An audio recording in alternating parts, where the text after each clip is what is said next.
Let's talk about macros and sustainability. Now, sustainability is a buzzword that we hear a lot in regards to where your food comes from. Most of the time it's talking about like pasture-raised chickens and beef and those sorts of things.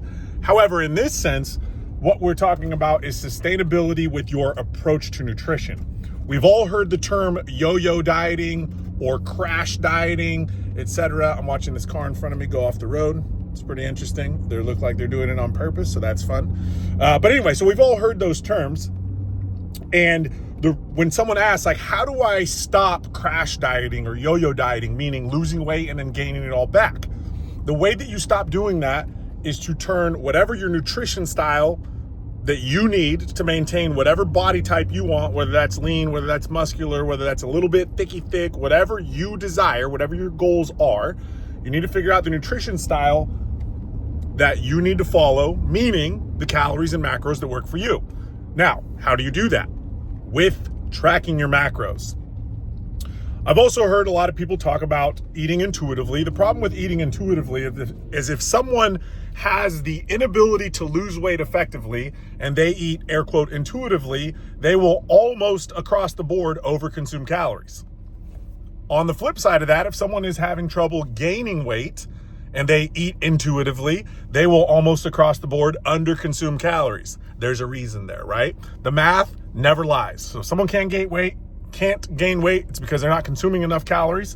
If someone can't lose weight, it's because they're consuming too many calories. And I say too many calories or too few calories based on that person's activity level. Can we increase the activity level or decrease the activity level and change up how this person responds to their nutrition? Yes.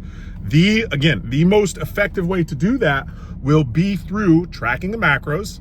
And I've heard people say, well, that's not sustainable because of the macros. Well, why wouldn't it be sustainable? If it's not sustainable, it's because you don't want to take the time to do it. And once it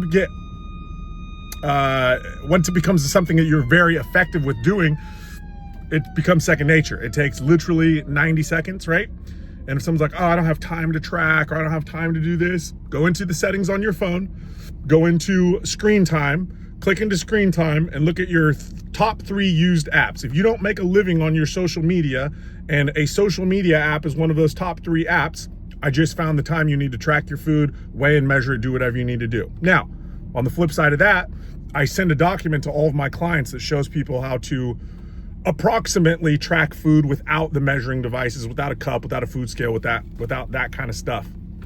And so they're still being accountable to what they're consuming. And what you do is after you have these tools for a prolonged period of time, and when I say prolonged, it doesn't need to be like years. It could literally change your habits in 21 days. You know, I'm sure we've all heard that. It takes 21 days to build a new habit.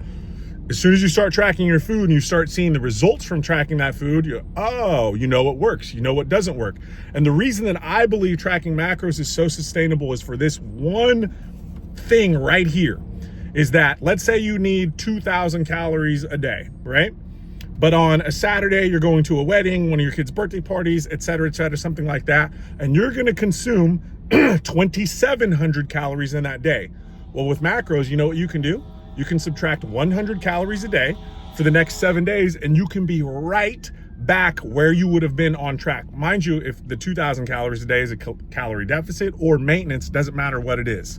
What it gives you is all of the power, all of the ability to know exactly what your body is going to do based on the nutrition you're going to give it and why your body is responding to the nutrition you're giving it in the way that you are giving it. So, macros are sustainable. In my opinion, they are the most sustainable thing because you have the most knowledge, the most info, the most data, whatever you want to call it, surrounding what you're currently doing with your food. How many calories, how many macros, etc. You know, you're not putting on muscle, add a little bit of calories, add a little bit of protein, that sort of thing, right? Can't lose weight, pull a little calories, pull some carbohydrate, pull some fat calories. Very easy thing to do.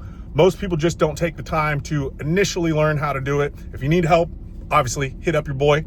And like I said, I'm going to do all the YouTube things here. Hit me with a subscribe, leave a comment if you track your macros, and give the video a thumbs up so this shit ranks me in the algorithm. Love y'all. Happy Wednesday.